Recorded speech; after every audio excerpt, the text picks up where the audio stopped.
はい。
Good morning, everyone.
la situation et quel effet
here, who will kick us off with some introductory remarks.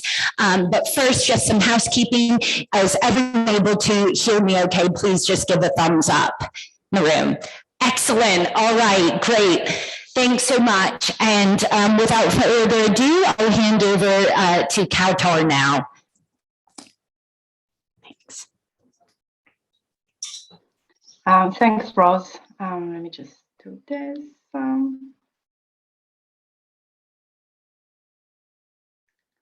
Hi, good morning, everyone. Very pleased to be with you all. Sorry, we're starting with a bit of delay. Hopefully all get solved during the session. Thanks, Rose. Thanks all for giving me the opportunity to speak. I'm sorry I can't be with you in person in Lilongwe. It was the plan, but didn't happen so. So let me just thank and congratulate the African IGF team for delivering such a good, fantastic conference so far. And thanks to my team who have put a lot of effort in preparing this workshop. I think we're all here because we agree that IGFs are cornerstone in the internet governance system, together with the UN IGF, the African IGF, alongside other regional forums. They have an essential role in bringing together our community and fostering inclusive discussions to influence global action. It is great to see such a diverse group of experts from around the globe in this room and joining this discussion this week. And I'm very pleased to be able to connect with you all, even if virtually. We come together at an important but difficult time for the internet's future and how we can work together to ensure its services and benefits are shared by us all globally. Today, our conversation will be focused on examining how multi-stakeholder processes can help to build inclusion, trust, and also critically bridge the digital divide. The UK is committed to digital development, and for us, a positive vision for building a future internet that is more inclusive rests on the principle of access. Connectivity to the global internet has extended greatly and will continue to do so over the next decades. This means more work is needed, also as roughly half the world's population does not yet have meaningful access. And those population come online, they will shape, but also be shaped by the internet. The work of Partner to Connect Digital Coalition is a welcome initiative that seeks to foster meaningful connectivity and digital transformation globally, with a focus on, but not limited to, hardest to connect communities. This coalition held a roundtable at the World Telecommunication Development Conference last month, which actually concluded with the announcement of over 360 pledges, representing an estimated combined financial value of around $20 billion across all stakeholder groups. In this context, the UK made 8 pledges, including financial, pragmatic, and advocacy pledges. This is an important milestone, and the UK will continue to support Partner to Connect work in its work to foster digital connectivity. This includes shaping the future of internet governance over the coming decades. Facing such a challenge and the opportunities of the future, the UK is keen to be a constructive partner in closing the digital divide and supporting truly inclusive engagement in internet governance and multi-stakeholder internet standards development. The UK wants to partner with and learn from countries, civil society, industry, and others to strengthen consensus in support of the multi-stakeholder model of internet governance as the best way to uphold a future of the internet that delivers for all. And that's also the reason why the UK is bidding to be on the ITU Council, which, as we saw at WTDC, can play a significant role in enhancing the digital development agenda.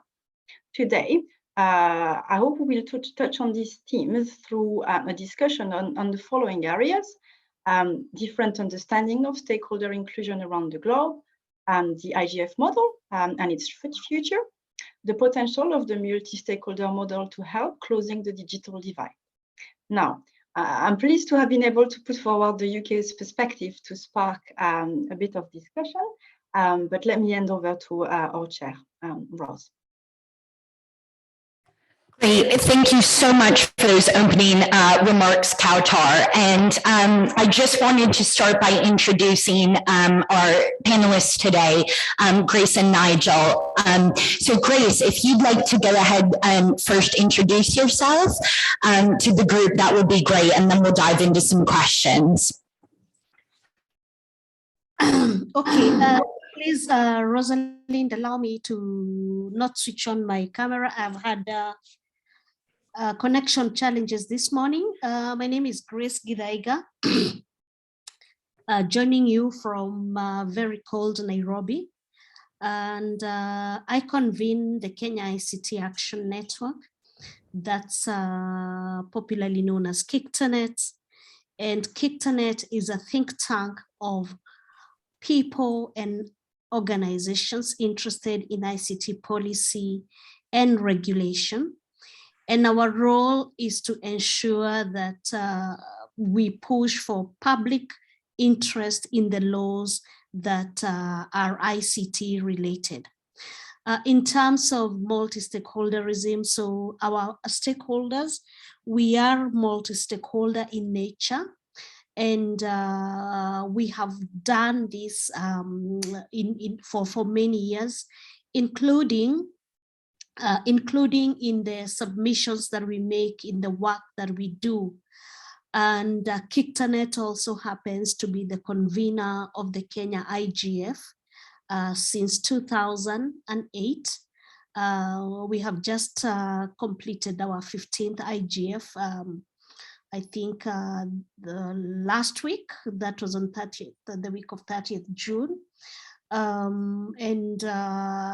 We have seen stakeholders grow into and more coming into the IGF and multi-stakeholder discussions. So I'm glad to be here.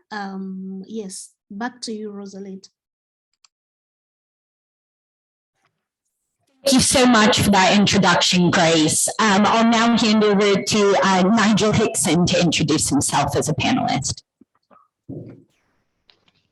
Yes, thank you very much, and good afternoon. No, it's good morning, isn't it? Yes, it must be.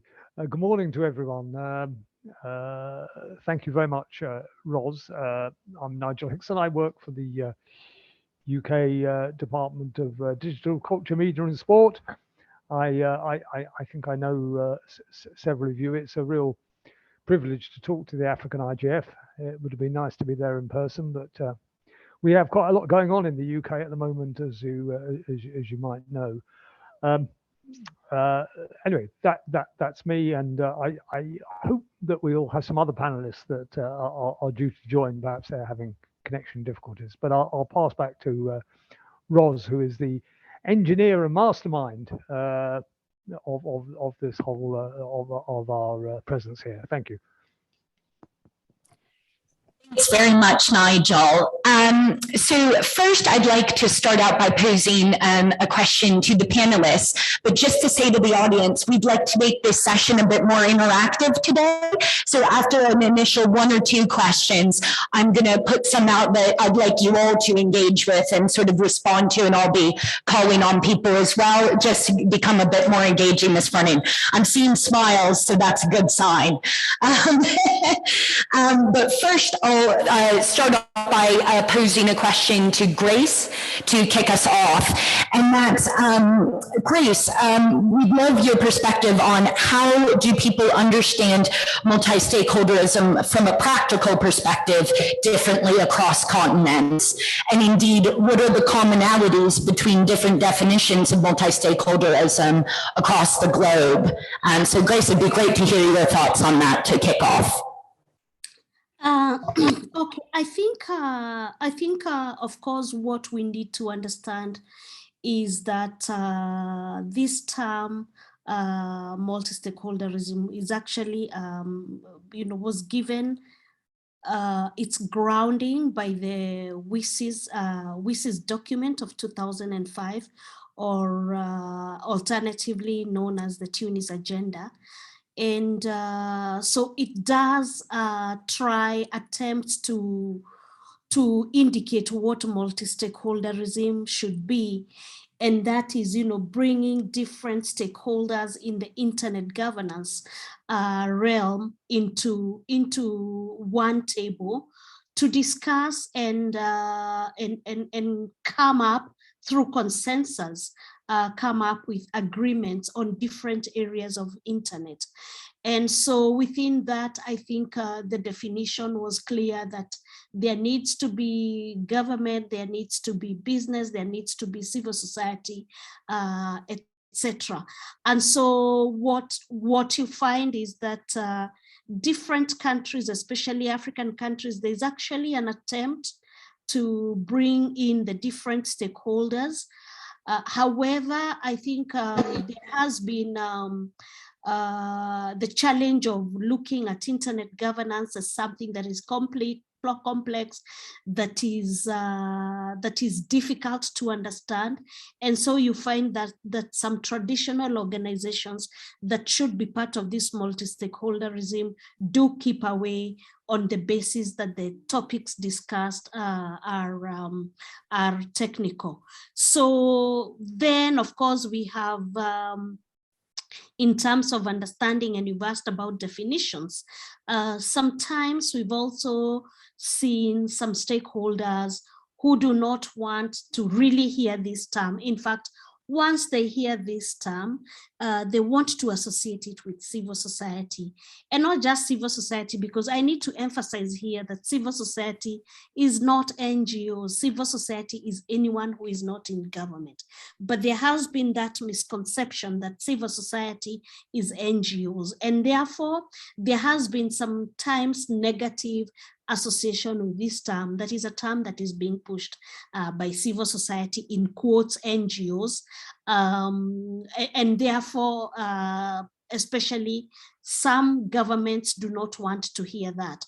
And so out of experience is one of the things that we have been asking ourselves in such scenarios: is it possible then to adopt terms that mean the same thing as multi-stakeholderism, that will bring in the element of inclusion, the element of ensuring that everyone is brought on board on an equal terms, without, say, necessarily using that multi-stakeholderism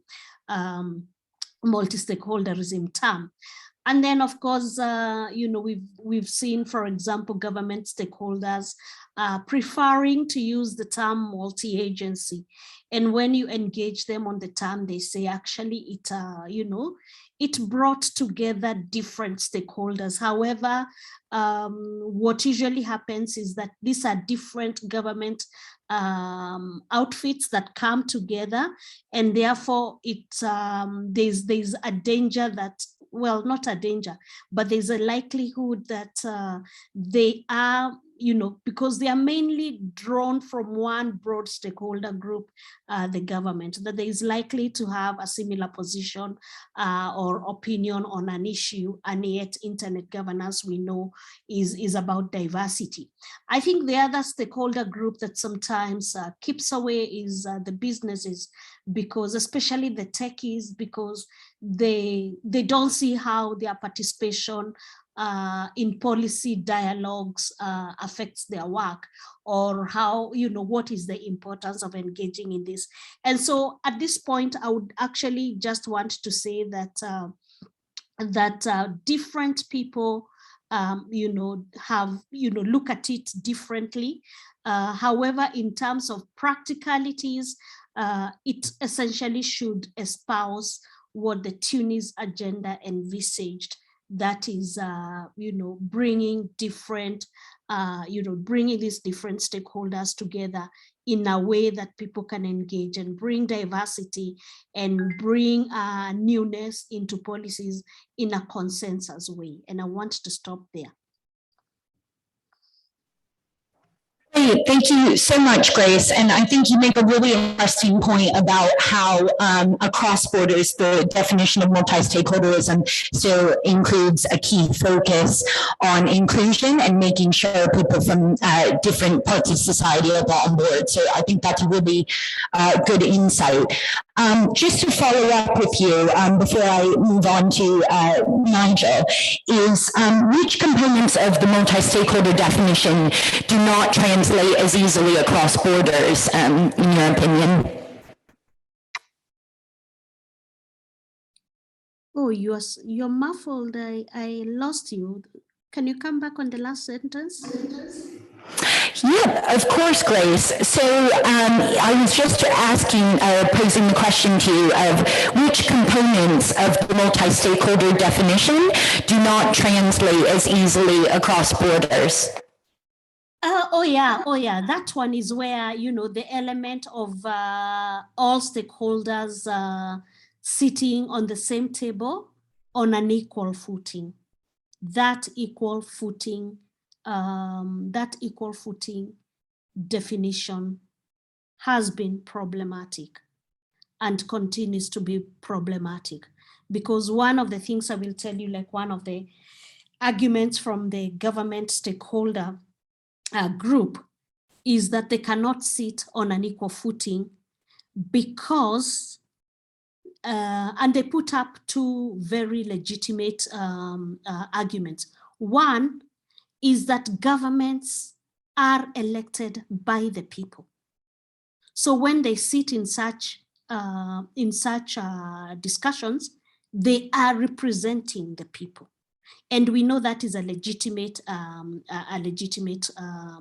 argument in light of countries that have universal suffrage, where everybody goes to elect, the government, in power. The second argument they argue is that we would not be able to come and discuss if governments did not provide that enabling environment. And so, when it comes to that, as you can see, those are two legitimate concerns that they have. And so how then do we bring in this argument that, yes, we are coming here to argue on an equal footing? So I think the debate still continues.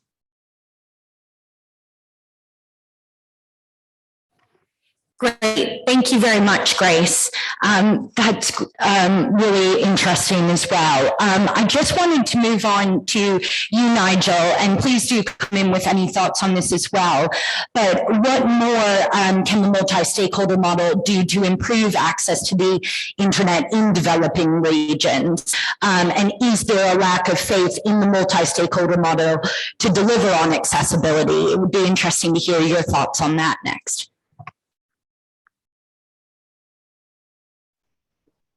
Yes, thanks very much, Roz, and thanks to Grace, because I think really she's she's put her finger on this this whole issue of the multi-stakeholder model.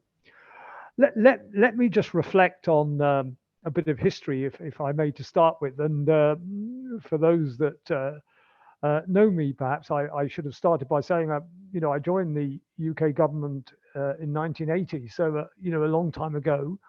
And so I've worked in the government for a while on a number of policy issues, and let me say that our government in the UK, and we obviously have some issues at the moment in terms of we will be having a new prime minister in a couple of months' time. But putting that aside, in the early days of government, and I'm sure this is common with many other governments, really, we paid lip service to consultation, to ensuring that policies that came forward were fully discussed with all stakeholders.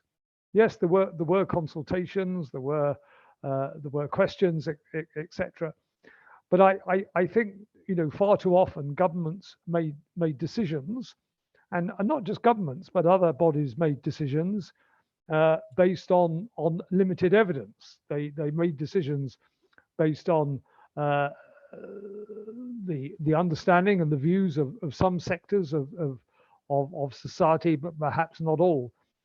And, and I think over the years, what we've realized is irrespective of your politics on the involvement of different stakeholders in policy decisions, and as Grace said, that there are sensitivities. Yes, governments are elected to govern, and they're elected by the people to govern, and that's their job. But irrespective of your views of the inclusion of stakeholders in that issue, clearly the knowledge, the understanding, the professionalism, the experience of stakeholders brings with it multiple advantages when you're considering public policy decisions.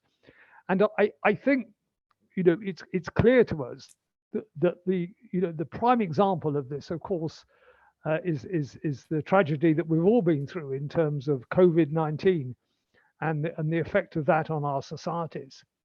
But when we reflect on that, it's quite obvious that without the involvement of all different stakeholders, the medical profession, the nurses, the doctors, the social workers, the scientists, etc., without the involvement of all those different stakeholders, that then governments would have not made the same decisions that they did make to alleviate the pandemic. So I think we have to put that in perspective. And so you could argue to an extent that multi-stakeholderism or a multi-stakeholder environment is to an extent a means to an end. It's a way of ensuring that we make better decisions, and that's not just in governments, that's in multilateral organizations as well, whether it's at the ITU, whether it's at the the UN, whether at the OECD, whether in the Internet Governance Forum. Stakeholders come together and make better decisions than just one stakeholder group. So I think we just have to remember that.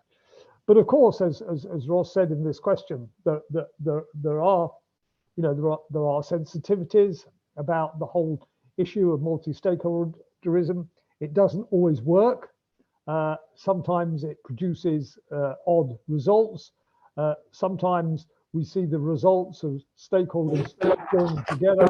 We see delays in implementation of policies and implementation of standards, which we regret. We think things could have gone faster if stakeholders were more efficient in their processes. So it's not, nothing is perfect. This is a model that's still developing, but it's a model that clearly, has advantages over the alternative, which is, top-down government control of the internet, which wouldn't take into account the views of all the different stakeholders.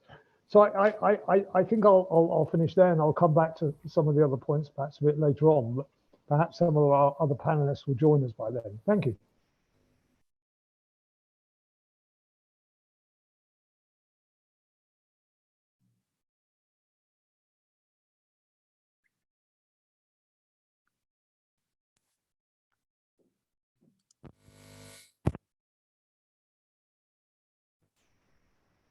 Ros, you're on mute. You're on mute, Ros.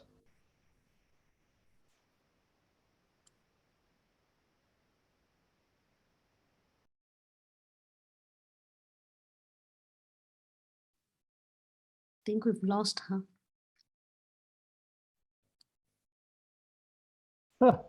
Oh dear, we're not doing too well. But she'll come back hopefully.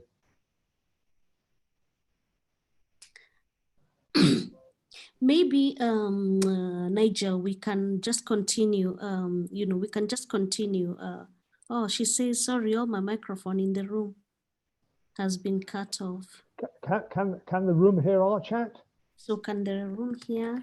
Sorry, all my phone in the room cut out for a minute, but I was just saying, Nigel, that's a really good point you make about multi-stakeholderism being a constantly evolving concept. and also your comparison to the COVID-19 pandemic about how, again, it wasn't just a government-led response, but members of the medical community were involved and all over. So that's a really interesting parallel. I'm now going to pose one more broad question to you, Grace, and then Nigel, you're welcome to come in with any thoughts before opening up our last few questions to get some audience perspectives and questions and comments as well. Grace, to you, how can we ensure that the new Internet Governance Forum Plus model be implemented in practice? And how can that model support the Global Digital Compact aims? And indeed, in this question, any IGF processes that are difficult to engage with in particular, and your thoughts on making those more accessible and inclusive. Thank you. Thanks, Rosalind. I think, yes, I have a few points to speak about, and then I think I am honored to have the very first chairman of KICTANET in the room, Brian, and I will request that you also ask him something about multi-stakeholderism once I finish, because he was part of this process from way back. So in terms of how we can ensure that the new IGF Plus model is implemented in practice and how it can have concrete outputs, I think one of the most important things that we need to remember is that the interconnectedness of multi-stakeholderism, so that multi-stakeholderism is about a network of interconnected groups that are autonomous, groups that bring in different roles into our processes. When you look at the internet ecosystem, you find, yes, the government provides that enabling environment. You find that the businesses have always provided the infrastructure within which we all operate in. Civil society, citizens, we continue to provide the content. We continue to also, highlight areas that we think are not in line, or those that infringe on our rights to privacy or our rights to freedom of expression. And so when you look at multi-stakeholderism, then you can see that it is that interconnectedness of these autonomous groups, but which are interested in internet governance.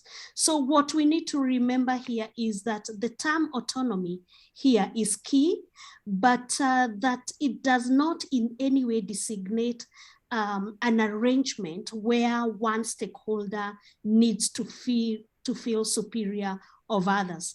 And what really matters in multi-stakeholderism, and what will bring in practicality in implementation and success, is that we need to recognize that each group is bringing a different something onto the table. It's bringing in, it's playing a different role in this whole picture. And mostly it's, we have one issue, or we have several issues at hand that require different hands to tackle that. So as different partners in this multi-stakeholder arrangement, what we need to remember is this connectivity that comes in from our respective roles and responsibilities. So I will stop at that, but on the second question, what you say about what are some of the processes that are difficult to engage. And I think I want to say some of those processes are the treaty making ones. For example, the ITU, or those that bring governments together, so that you find it's, there are challenges of accrediting other non-state actors, and especially those who are also not able to pay membership into those organizations. So you find that there is a challenge to engage when it comes to accreditation of different stakeholders, because one stakeholder is responsible for accrediting a country delegation. then there's also sometimes a challenge of all stakeholders being able to input into the document that will be presented in this in any of these internet governance processes that have to do with treaty making.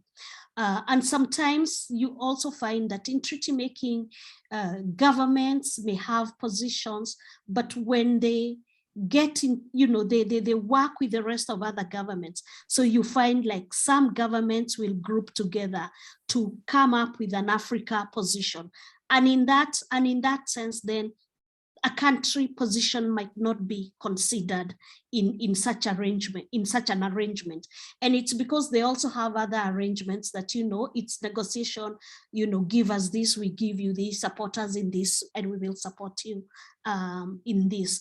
And so I think one of the things that brings concerns, of course, again, that is a challenge is there seems to be sometimes mistrust, in particular of certain stakeholders by certain, by different set of stakeholders. And that mistrust actually then interferes with the element of building trust, the element of coming together to come up with a common position. And that element that sometimes there's lack of building on confidence in multi-stakeholderism and in positions that we want to push to these internet governance processes. So I think one of the things is that there's need for all of us to collaborate, and collaboration must be in terms of resources, in terms of building ressources, en termes de and ultimately building confidence. And that as Africans attending this IGF, what we need to remember is that this continent belongs to all of us. And if we are divided, it will be so easy to fragment us. So it's important to remember and act on what is doable and what is relevant for all of us. So thank you. I want to end there.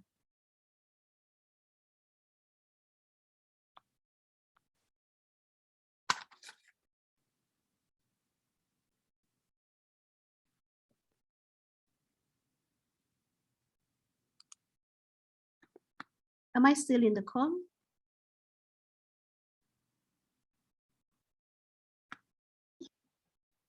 Yes, Grace, I think we have issues with the mic in the room again.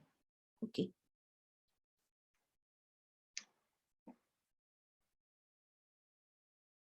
What digital conversation without digital issues, isn't it? Proper technical problems. Well, it's called the challenges of tech. It's not entirely panel. I'm not sure whether the room can hear our conversation. We could carry on and discuss things, but is it just Roz's microphone, or is it the? I suspect it's. Oh dear.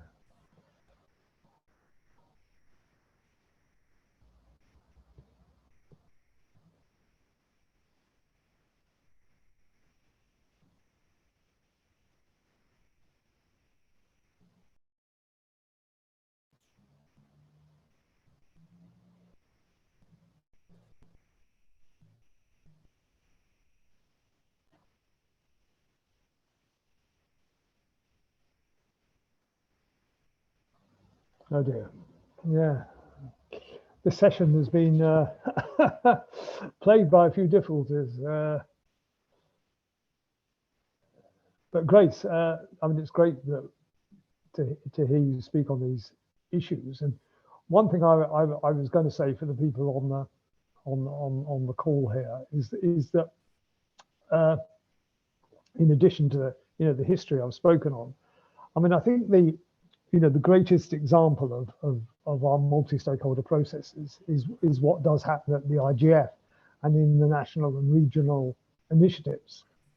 I think here we've just seen such tremendous participation of different stakeholder groups, and I'm not going to single out any particular countries, of course, but whereas in the UK, I mean, to get stakeholders together to discuss internet issues is not particularly complicated. I mean, it's a challenge because people are always doing so many different things, and you have to bribe them with beer or something like that.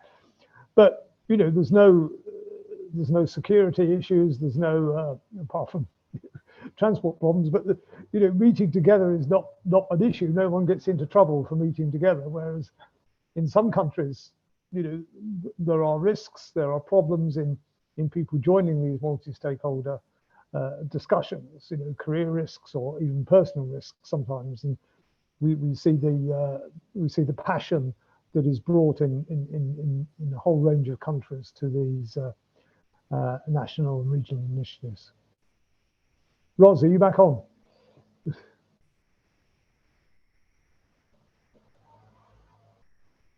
I think they lost us.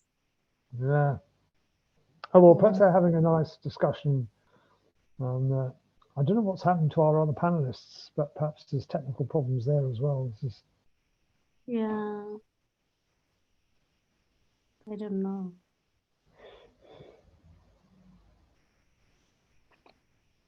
Oh, the Africa IGF without connection. Yeah. Yes. I think they lost us. We might be in the room alone.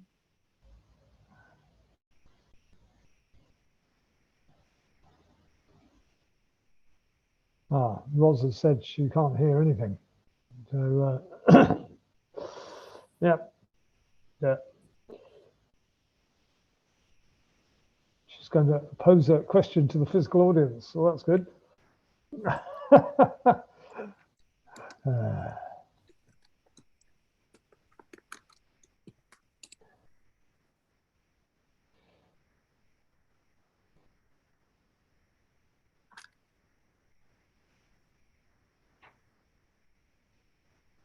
Okay, so it seems that they can hear us, but we can't hear them.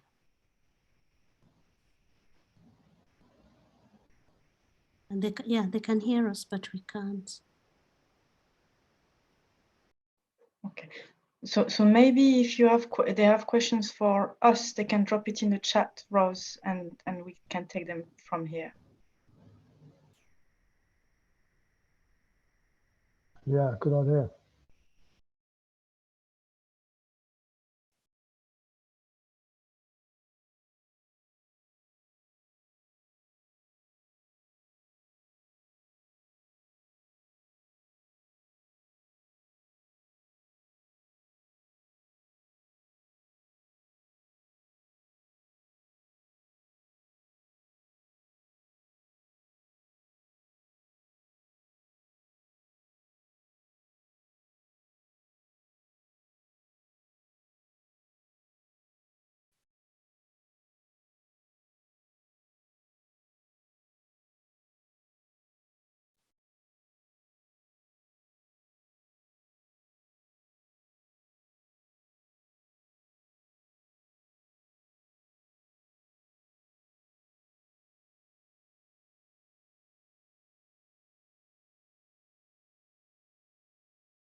So Grace, if you're still with us, there's a question for you.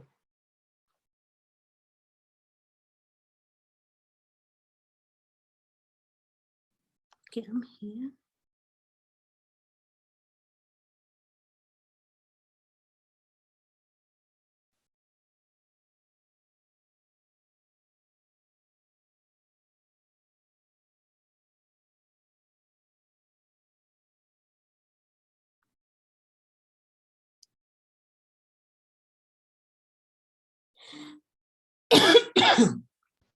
Can you see the question, Grace? How best? Yes, I have seen. Yes, I have seen. But I'm not sure when we speak, if we're supposed to speak now, or perhaps Roz can tell us.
I'm not sure that Rosalind, maybe you can you can indicate to us on chat whether I should.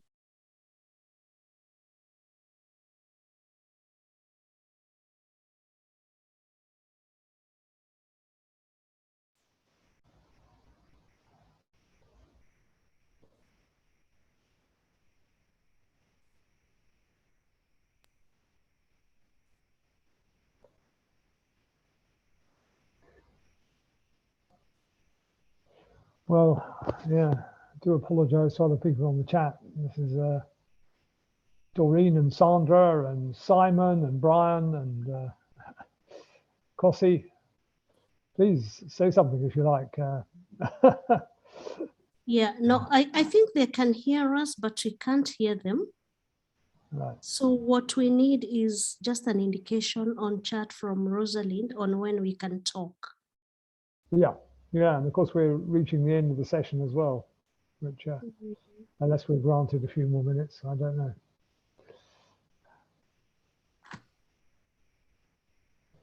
Oh,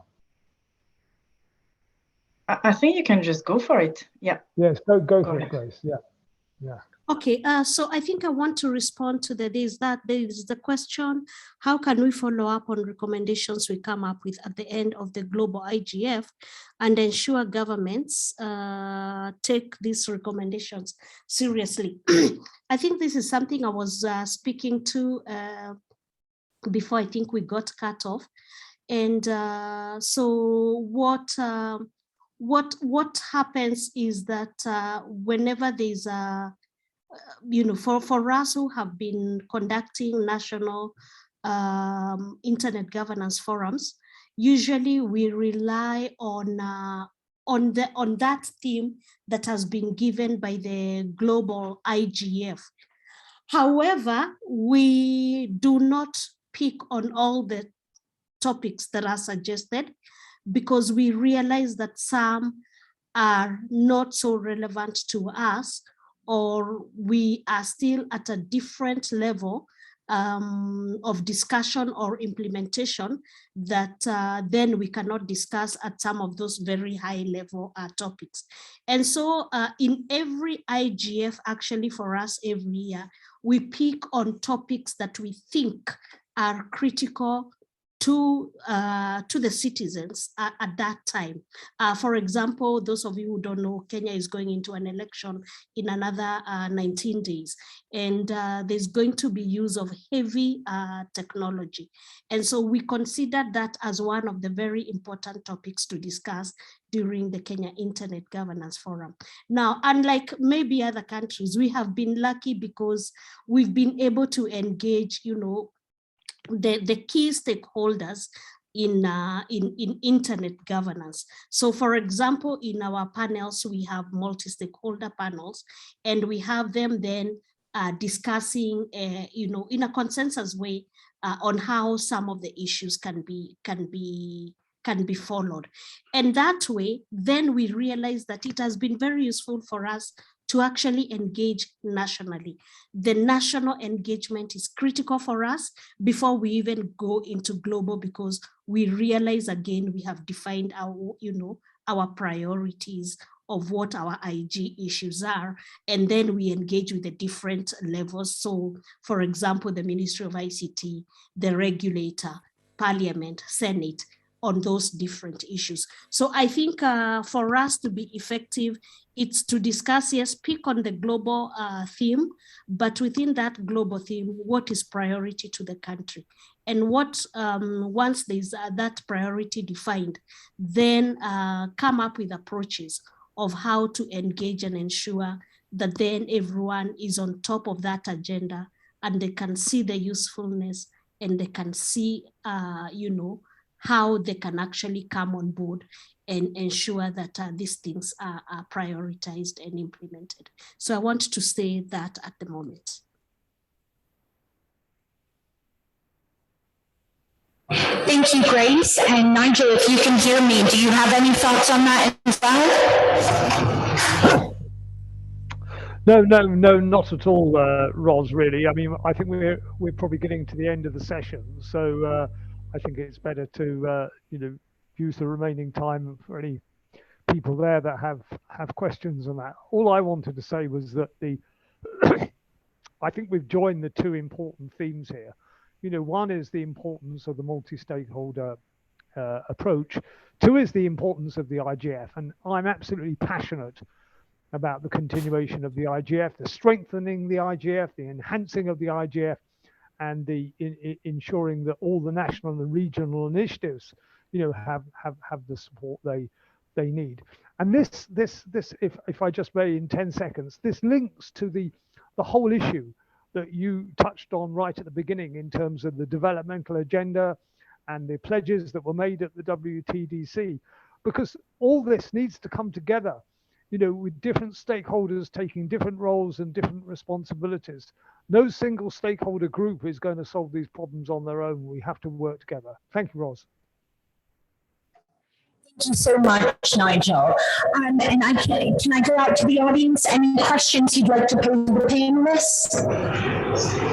Any final questions? Yes, please go ahead, and I'll type and relay it to them. Great, thank you, Liz. Jackie, I work with Global Partners Digital, an organisation based in London.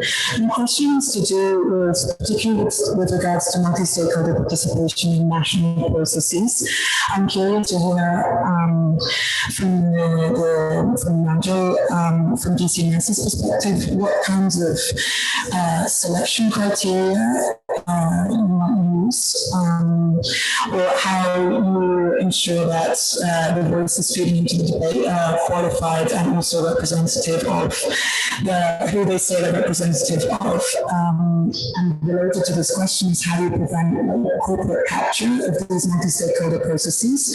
If there are major tech companies that fund them, civil society organizations to push a particular agenda, for example.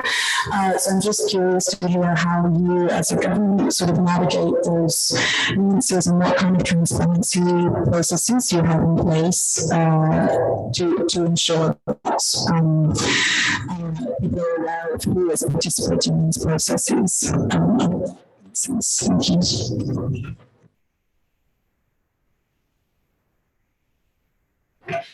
Thank you very much for that question. And that question was posed to Nigel, and I've written that question out in the chat for you, Nigel.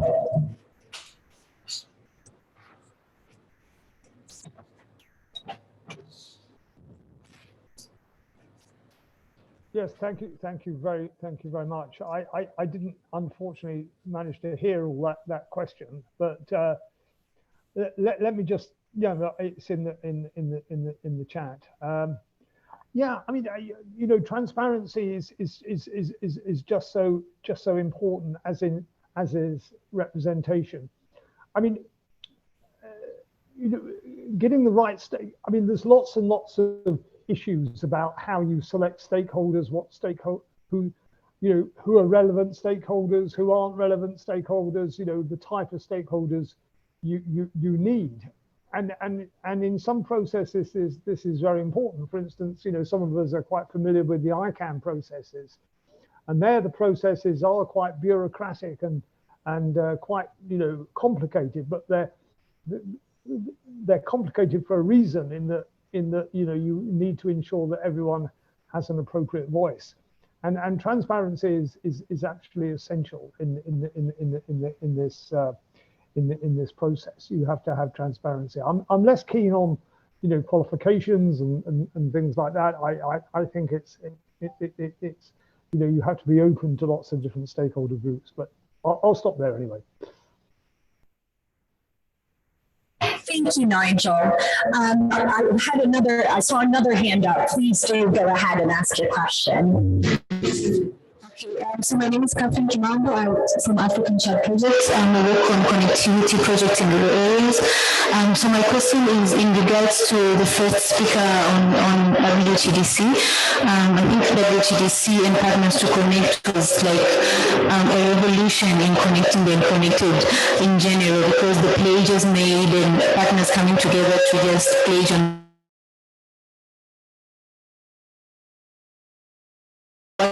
really want clarification on this, on the transparency, because now we have the pledges made. So what's next? Because that's what's missing on the whole of the information. Like what's next after all the pledges are made? So how do we move forward from the pledging phase to the implementation? Because I think that was the whole idea behind the Partners to Connect and the connecting the unconnected pledges. Thank you.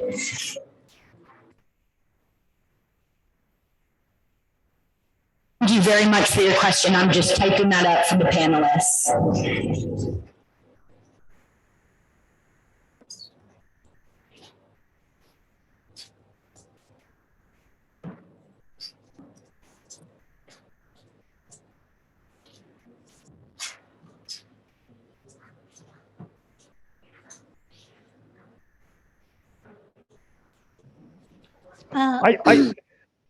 Okay. No, Grace, you go, please go. Yeah. No, I think I'm looking at this question because the microphone was so muffled, I could hardly hear anything. And it's about, moving from pledges to implementation. And I want to say that when you're working as a multi-stakeholder grouping, of course, yes, when you just have a conversation and no takeaways or even commitments from the different stakeholders, then it will just remain as a talk. And I think that's what the IGF has been accused of, just being a talk shop.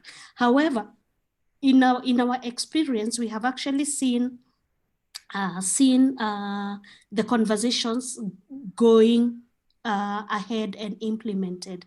And it is because there are, once you have the conversation, then you need action points to follow up and to have consistent and sustained engagement so that it's not a one-off.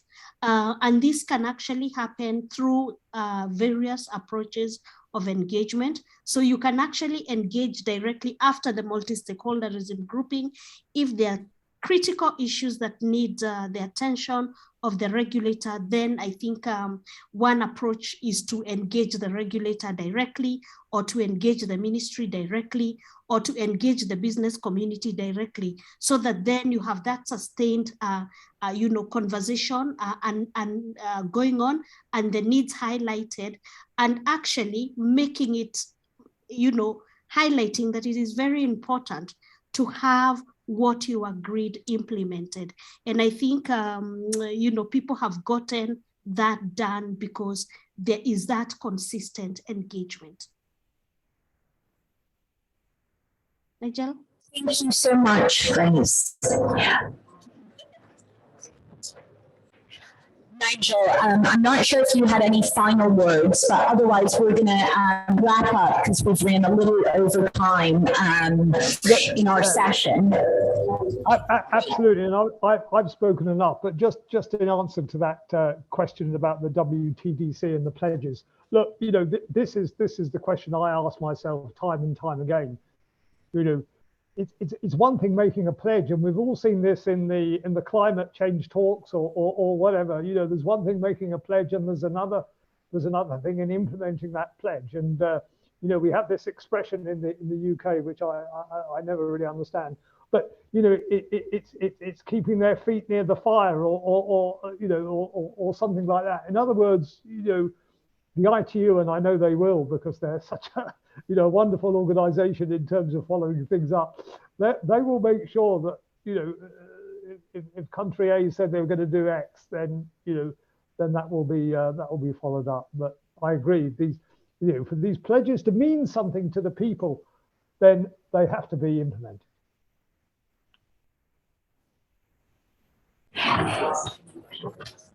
Thank you very much, Nigel. All right, well, we're going to have to close it there to make room for the next session. But can I just thank everyone so much for coming and being so engaged in the conversation. I saw lots of note taking, lots of people looking to get involved. So please do come find me after the session if you'd like to pick up on any other points. And thank you so much to our excellent panelists today for their participation. I think it was a really useful discussion. Thank you again. Take care. Bye, everyone.